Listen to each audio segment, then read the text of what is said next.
ইয়া আইয়ুহাল্লাযীনা আমানু, কথাটা কাদেরকে বলছে? ইহুদিকে বলছে, খ্রিস্টানকে বলছে, মুশরিককে বলছে, কাদেরকে বলছে? এই প্যান্ডেলে যারা আমরা বসে আছি, ইয়া আইয়ুহাল্লাযীনা আমানু আতিউল্লাহ ওয়া আতিউর রাসূল। হে বিশ্বের মুসলমানেরা, তোমরা আল্লাহর আনুগত্য করো, আর আনুগত্য করো কার? রাসূলের।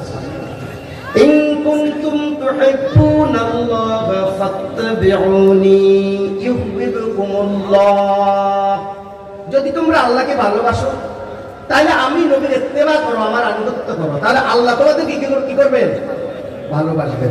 তাহলে এক নম্বর করণীয় আমাদের কি? আমরা কার আনুগত্য করব? ব্যক্তি জীবনে কার আনুগত্য করব? আরে কথা বলেন, কার? পারিবারিক জীবনে, সামাজিক জীবনে, রাষ্ট্রীয় জীবনে, যুদ্ধক্ষেত্রে, ক্ষেত খামারে, রান্নাঘরে, সংসদ ভবনে, বঙ্গভবনে, এখন এই সব জায়গাতে রাসূলের আনুগত্য চলছে না? তাহলে এই সকল রান্নাঘর থেকে সংসদ ভবন পর্যন্ত বিশ্বনবীর আনুগত্য যাতে করা যায়, সেই জন্য কি কাজ করা লাগবে কি লাগবে না? কাজ করবেন আপনারা? বাস, প্রথম পয়েন্ট শেষ। 2 নম্বর, ভালোবাসতে হবে কাকে? বিশ্বনবীকে। কাকে ভালোবাসতে হবে? নির্দেশটা কার?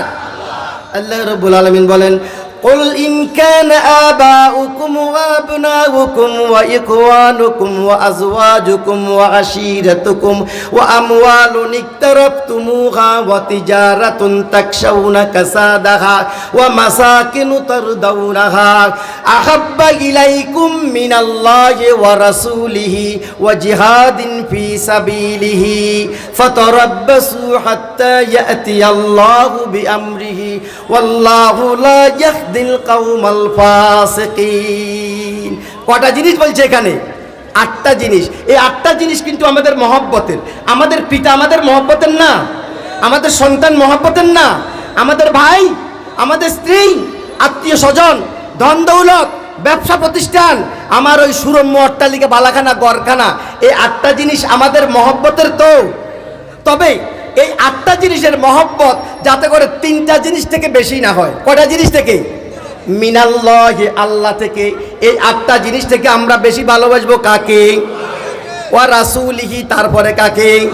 ওয়া জিহাদিন ফি সাবিলিল্লাহ, তারপরে কাকে? আল্লাহর পথে সংগ্রাম, ইসলামী আন্দোলন। এই 3টার ভালোবাসা হবে কি 8টা থেকে বেশি। যদি এই 3টা থেকে 8টাকে ভালোবাসো তাহলে ফাতারাব্বাসু, ওইটান সেই অপেক্ষা করো, একটি চূড়ান্ত পরিণতির অপেক্ষা করো। আল্লাহ ফাসিকদেরকে হেদায়েত দান করেন না। যারা 3টা থেকে 8টাকে মহব্বত করবে তারা আল্লাহর ভাষায় কি? ফাসিক। আল্লাহর ভাষায় তারা কি? ফাসিক। 2 নম্বর পয়েন্ট শেষ। 3 নম্বর, জীবনের সকল ক্ষেত্রে কাকে আদর্শ মানতে হবে? কথা কার? লাকাদ কানা লাকুম ফি রাসূলিল্লাহি উসওয়াতুন হাসানাহ। এখানে লম্বা আলোচনা আছে, ওইদিকে আর গেলাম না। তাহলে জীবনের সকল ক্ষেত্রে আদর্শ কাকে মানতে হবে? জীবনের সকল ক্ষেত্রে রাসূলুল্লাহ আদর্শ রেখে গিয়েছেন কি জান নাই? গিয়েছেন। 4র্থ পয়েন্ট, জামিলাই, বিপদ মুসিবতে, মারামারিতে বিচারক মানব কাকে? মুহাম্মদুর রাসূলুল্লাহকে। কাকে? তিনি যে বিচার ব্যবস্থা প্রদর্শন করেছেন, অবশ্যই সেটা আল্লাহ তাআলা দিয়েছেন, বাস্তবায়ন করেছেন কে? মুহাম্মদুর রাসূলুল্লাহ। তাহলে আমরা এখন বিচার ব্যবস্থা কার রেখে যাবা? ব্যবস্থা দিয়ে বিচার আচার করব কার? আমাদের ম্যাজিস্ট্রেট কোর্ট রাসূলের আদর্শ দিয়ে বিচার হচ্ছে? জজ court, high court, supreme court, appellate division, কোনটা হচ্ছে না? ইমান আসেনি আমাদের? আসেনি ইমান না? আল্লাহ বলে নাই, ফালা ওয়া রাব্বিকা লা ইউমিনুনা হাত্তা ইউহাক্কিমুকা ফীমা শাজারা বাইনাহুম সুম্মা লা ইয়াজিদু ফি আনফুসিহিম হারাজা মিম্মা কাদাইতা ওয়া ইউসাল্লিমু তাসলিমা। অতঃপর না, এখানে একটা ঘটনা আছে, সেটা গেলাম না। অতঃপর না, ও রাব্বিকা, আপনার রবের কসম। আল্লাহ তার হাবিবকে বলছেন আপনার রবের কসম, মানে আল্লাহ তার নিজের জাতের কসম করে বলছেন, লা ইউমিনুনা, তোমরা ততক্ষণ পর্যন্ত মুমিন হতে পারবে না যতক্ষণ পর্যন্ত তোমরা তোমাদের বিবাদ বিসম্বাদের ফয়সালাকারী হিসাবে আমার হাবিবকে মেনে না নাও। আমরা কি আমাদের রসুলকে সব জায়গায় বিচারক মানছি? আমাদের ঈমান আছে? বিচার করার যে আইনগুলো, লগুলো কোথায় আছে? কোথায় আছে? আছে এটার মধ্যে? আছে? এটার প্রতি আমাদের ঈমান আছে? সবাই আছে? কার কার ঈমান আছে? এটার মধ্যে হাতগুলো দেখি একটু। ঈমান আছে? এবার আল্লাহর ভাষায় শুনুন।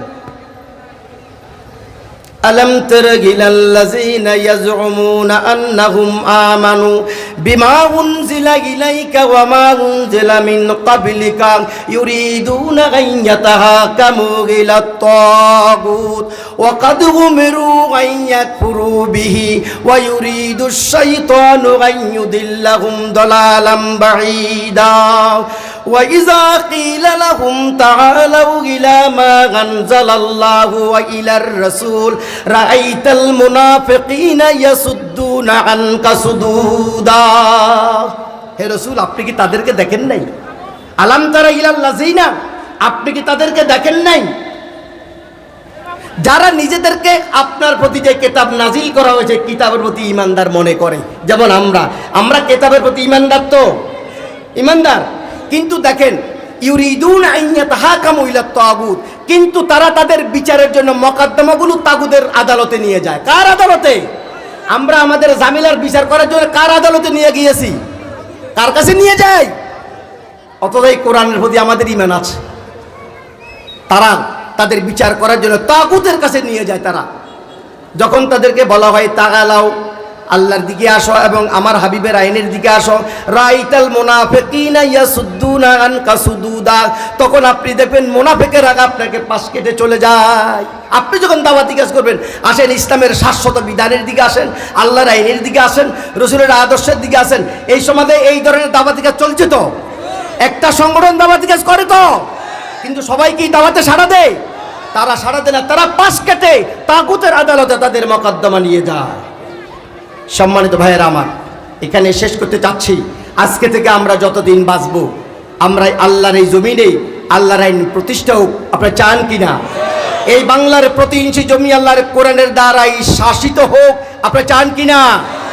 আপনার যতদিন বাঁচবেন কোরআনের সাথে থাকবেন তো? কোরআনওয়ালাদের সাথে থাকবেন তো?